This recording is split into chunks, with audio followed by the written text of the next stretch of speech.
Help me reach 1,000 subscribes. Support the video with a like and leave your thoughts in the comments. I read every comments. Thanks. I never thought a simple Saturday afternoon could change everything. My name is Ethan, 38, a graphic designer from Seattle, and I thought I knew every corner of my marriage.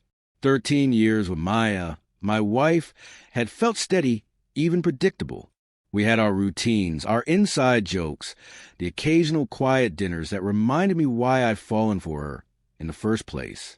But that afternoon, as I walked down the quiet street to grab some coffee, the laughter hit me before I even saw them. It was Maya, her friends. Their voices floated across the park, high-pitched, careless, entirely unguarded.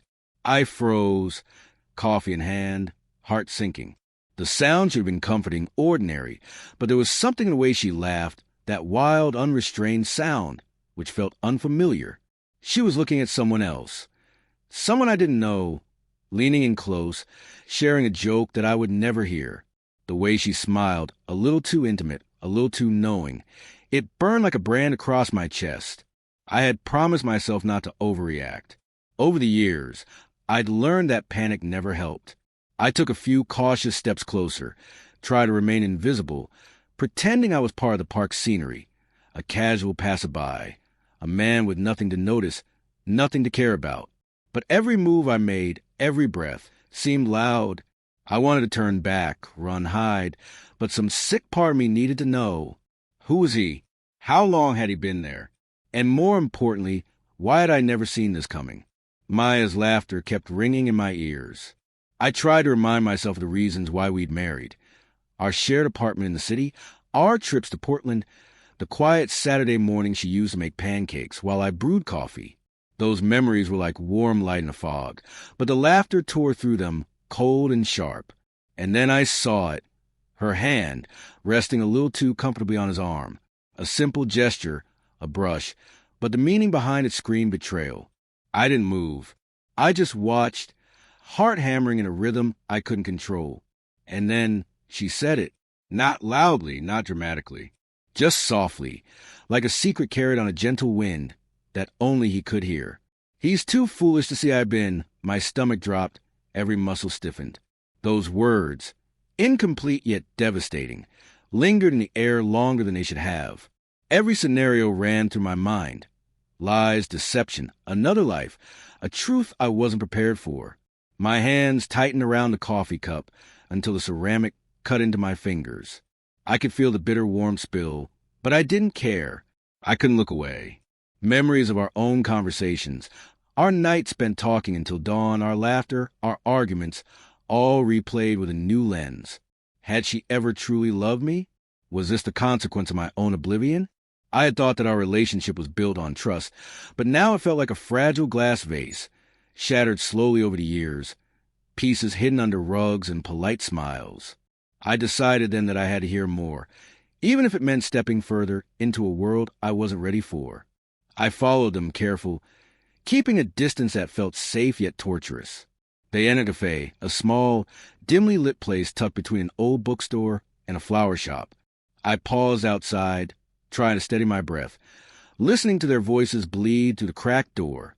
He was saying something I couldn't quite catch, but her response, that same mischievous tone, that laughter, it wasn't for me. It had never been for me. My chest tightened, a pressure I couldn't shake, a warning that my life was about to change. Hours later, when they left the cafe, I trailed them through the winding streets, all the while struggling to stay calm, to maintain the invisible barrier I had wrapped around myself. The realization hit me like ice water. This wasn't a fleeting flirtation, a one-off joke. This was deliberate, hidden, and for months, perhaps years, I had been blind. I had believed in the Maya I thought I knew, the one who held my hand during storms, who celebrated milestones with quiet devotion. But this laughter, this secret shared in whispers and smiles with another, told me the truth I wasn't ready to face. By the time I got home, the apartment was quiet. Our home, once a sanctuary, now felt like a cage I hadn't noticed. I poured a drink, sat down, and let the weight of the afternoon press on me. I didn't yell. I didn't cry. Not yet. The silence was a storm in itself. And then it hit me. The question I couldn't shake, the one that would haunt every waking moment until I decided what to do next. How long had she been planning this? And what did it mean for us? The sun had dipped below the horizon, painting the city in orange and gray, but the warmth didn't reach me. I kept replaying her words in my mind, the unfinished confession, and the image of him leaning in as if I didn't exist. For the first time, I realized that some secrets weren't about what you could see. They were about what you couldn't. And in that absence, in that unseen space, my marriage, my life, had quietly been rewritten. I knew one thing. I couldn't confront her tonight. That much was clear. But tomorrow, everything would change. I would uncover what she had been hiding, no matter the cost. The question now was whether I was ready for the truth, and whether I could survive it without losing myself. The morning after, the apartment felt heavier than ever. Ethan woke to the faint hum of the city outside, but inside, silence pressed against him like a living thing. Coffee in hand, he paced the living room, replaying the previous day's discovery. Maya's laughter, her unfinished words, and that stranger. He couldn't get the image out of his mind. He knew he had to confront her, but not with anger. No, he had to be sharp, precise. He needed answers, and the truth, however brutal, had to come out. By mid-morning, Maya returned. She walked to the door with the same carefree smile, carrying groceries, completely unaware that her carefully constructed world had started to crumble. Ethan met her gaze, calm, steady, almost eerily composed. "Maya," he said softly, "we need to talk." She froze, a small frown flickering across her face. "About what?" she asked, attempting nonchalance. But he saw the hesitation, the tiny crack in her facade. Ethan didn't waste time. He recounted what he had seen, the cafe, the laughter, the way she had touched him, and most of all, the words she had spoken. "He's too foolish to see I've been—" Her face drained to color. The groceries fell to the floor with a soft thud. Maya tried to speak, but Ethan held up a hand. "No, not yet. I need the truth. How long has this been going on?" The question hung in the air, heavy, almost suffocating. For a moment, silence. Then she let out a trembling sigh. "Ethan, it's complicated," she whispered. But he wasn't there for half-truths. "Maya, I don't want complications. I want honesty. Are you involved with him?" Her eyes darted away, guilt and fear mingling in a way Ethan had never seen. She nodded, barely audible. "Yes, I didn't mean for you to find out like this. I didn't know how to stop it, or maybe I didn't want to." Ethan's chest tightened. A storm of emotions, shock, betrayal, heartbreak, swirled inside him, but he forced himself to remain calm. "How long?" he asked again. Maya's lips quivered. "Months. I didn't plan it. It just happened." Her confession shattered the final illusions he had clung to for years. All the late nights he had worried about bills, her distant moods, the quiet resentment he'd ignored. It was gone. What remained was raw, undeniable truth. His marriage, the life he thought secure, had been quietly undermined. The next hours blurred into a tense confrontation. Ethan listened as Maya explained everything. Their secret meetings, the subtle lies, the emotional distance she had maintained. Every detail was a dagger, but Ethan cataloged it all, each revelation sharpening his clarity. This wasn't about anger anymore. It was about understanding the scope of the betrayal and deciding how he would respond. And he realized, with an almost cold clarity, that he had a choice: crumble or take control. He chose control. Ethan calmly ended the discussion, telling Maya that he needed space to think. She pleaded, tears streaming, begging for forgiveness, but he didn't answer. Not yet. Instead, he retreated to the study, closed the door, and began organizing every detail of his life. Bank accounts, passwords, documents, everything she could use as leverage he secured. He reviewed every shared investment, every subscription, every little thing he had overlooked in the years of trust.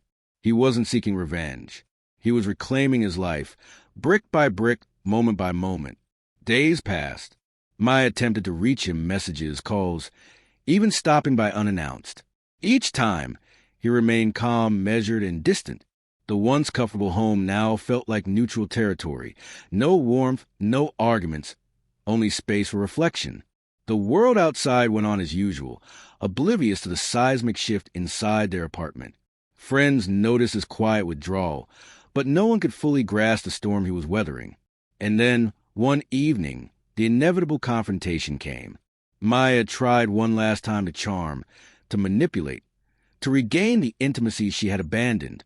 Ethan listened politely, then said with a voice as steady as steel, "Maya, this isn't about us anymore. You've made your choices. I've made mine. I will not be a part of a life where I'm invisible, unnoticed, and unloved." Her face paled, realization dawning. No more pleading, no more excuses. He had dismantled the invisible chains that had tied him to her deception. She had laughed with another, underestimated him, assumed his loyalty could be taken for granted. But she had miscalculated the resilience he had built over years. The following weeks were a calculated dance of detachment. Ethan sold a shared car, changed accounts, arranged legal counsel to ensure clarity and protection, and began spending nights alone, rediscovering the quiet freedom he hadn't realized he craved. Each action was deliberate, precise, a reclamation of dignity. Maya's attempts to reinsert herself into his life were met with calm refusal. The house, once a shared life, became his sanctuary, and within its walls he began to heal. Finally, the day came when Ethan met Maya at a neutral location, a coffee shop ironically similar to the one where his world had cracked open. They spoke briefly, civilly, acknowledging the end. There were no screams, no accusations, only the quiet acknowledgement that what they had was gone. Maya's eyes, once so alive with mischief and secrecy, now held a shadow of regret. Ethan's gaze was clear, steady, unwavering. He had survived, learned, and most importantly, reclaimed himself. As he walked back to his car, sunlight streaming through the windows, Ethan felt a strange mixture of sorrow and relief. He had loved deeply, lost painfully, and emerged wiser. The laughter that had once wounded him no longer had power. It was a reminder of lessons learned, boundaries set, and the truth that no secret, no matter how carefully guarded, could diminish his strength. He knew the path ahead would be solitary, but it was his choice, his agency, his life. And for the first time in months, he felt a sense of peace he hadn't known in years.